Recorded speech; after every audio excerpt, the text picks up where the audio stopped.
Hey guys, welcome back to Macros Monday. All right, well today we wanted to give you a couple of tips on organic versus non-organic and things that are gluten-free. And so wanted to talk about that today because I often have questions about that. So let's talk about organic first. Yeah, let's do it. Okay, so things that are organic in terms of like an apple, okay? So typically, and what you should be concerned, like I would say, do you need to buy a organic apple? You know, here's the thing, it's what that really means is that things have, you know, it's non-GMO, okay? So there's a GMO that's played with in terms of things that are organic, and the other thing to that as well is that pesticides are used. So if you're concerned about things like if you have a pesticide concern, then sure, go ahead and go organic, but it's typically more expensive. So you want to talk about a banana? Yeah, so guys, what you want to look at is things that you're going to eat the skin of. Correct. So think about banana tree, for example. They grow underneath the leaves. You spray them for bugs. Growing fruit is actually really difficult. So even organic farms are going to use some sort of spray. It's just going to be an organic spray. That's just the truth. But bananas, like Jason was saying, you spray them, but then you peel off the skin and you eat what's underneath. So you're not getting the pesticide on the flesh of the banana. Right. So things like that. Oranges, you're going to peel the skin off.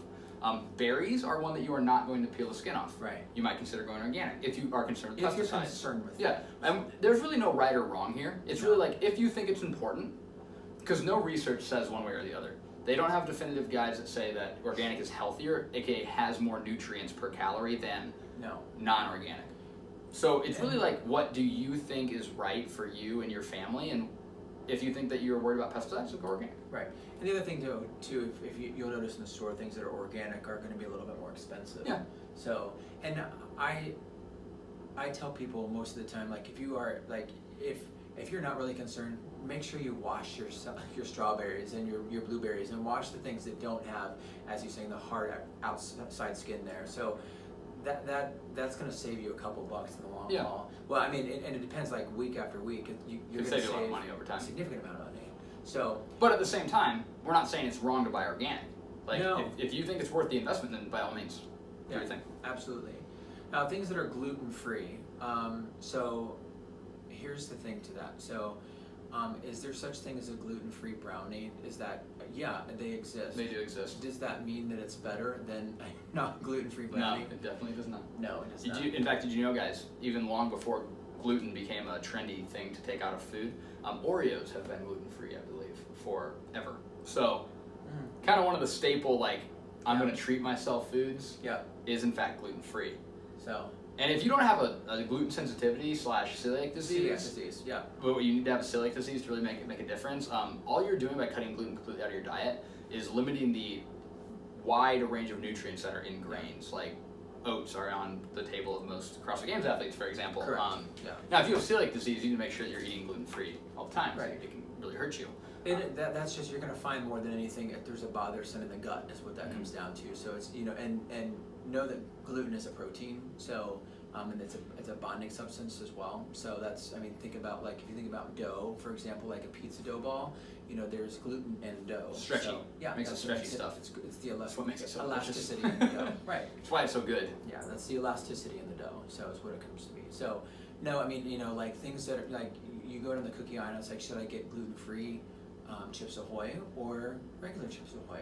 Not one. Doesn't matter. Not going to be better than the other. So, and know that there is also not such thing as, well, I guess you could say, like gluten-free meat. Yeah, I love when people put gluten-free on eggs. It's hilarious to me. Or like gluten-free cheese. I'm like, well, I would expect. So it has one ingredient. It's kind of funny. So it is funny. But, yeah.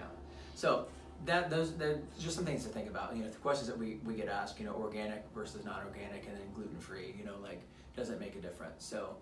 Yes, in some circumstances it does for some people in terms of organic side, but for the gluten-free, no, you're going to also spend more money typically. It's just a way to just immediately pop up the price. It's a marketing ploy.